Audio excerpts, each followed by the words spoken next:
According to a new report, the world is a very risky place and many are not prepared for it.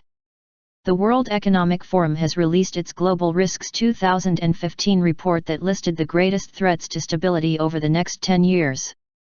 The report defined a global risk as an uncertain event or condition that, if it occurs, can cause significant negative impact for several countries or industries within the next 10 years. Experts were surveyed about the world's problems and decided the number one threat to world stability is the risk of international conflict. The decision is based on likelihood and potential impact. The World Economic Forum, the British risk assessment firm Marsh McLennan and Zurich Insurance Group were the main partners in the report. John Drzik, president of Global Risk and Specialties for Marsh McLennan Companies, said, "We also had a major contribution from academic partners." And then the survey results you're referring to were a survey of over 800 experts from business, government, academia, and NGOs, people who know risk and could comment on the relative scale of different types of risk. The report contained two top 5 lists. The idea is to say which ones are more likely to happen and which ones will have the biggest impact if they do happen. And I tend to think the impact scale also tends to have more of a longer horizon to it, he said. So you see the things that are on that list, like water crisis or climate change and so forth, that'll be longer developing risk, but if they do evolve in certain directions could have significant impact, whereas some of the ones that are more frequent are perhaps more current. People are expecting things in the current environment to unfold and so tend to have a shorter-term character to them.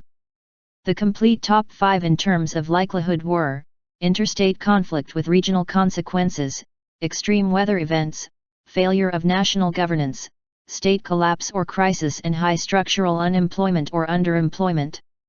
As for the top 5 in terms of impact, water crises, rapid and massive spread of infectious diseases, weapons of mass destruction, interstate conflict, and failure to adapt to climate change. The report said, 2015 stands out as a year when geopolitical risks largely absent from the landscape of leading risks for the past half-decade returned to the fore. Drzik said, geopolitical risk is rising and you see that with interstate conflict as the top risk on the likelihood side of the agenda. And then on the impact side of the analysis, water crisis is a top risk. And I think another core theme within the report is the growth of societal risks.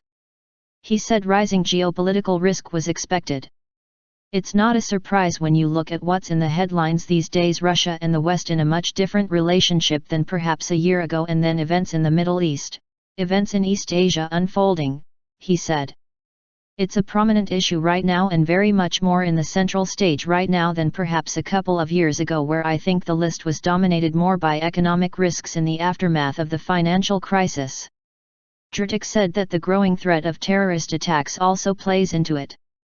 Mitigating any of the risk factors, he said, will require collaboration among multiple stakeholders.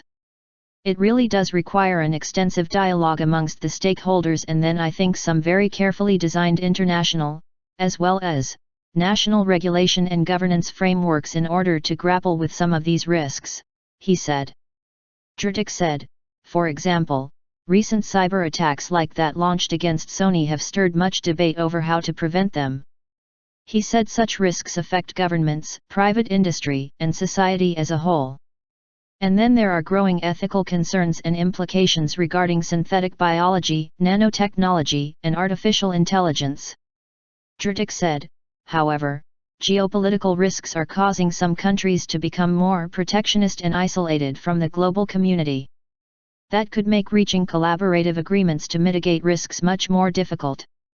He added that due to the findings of the Global Risks Report, there could be a higher level of anxiety and tension at the World Economic Forum annual meeting in Davos from January 21 to 24.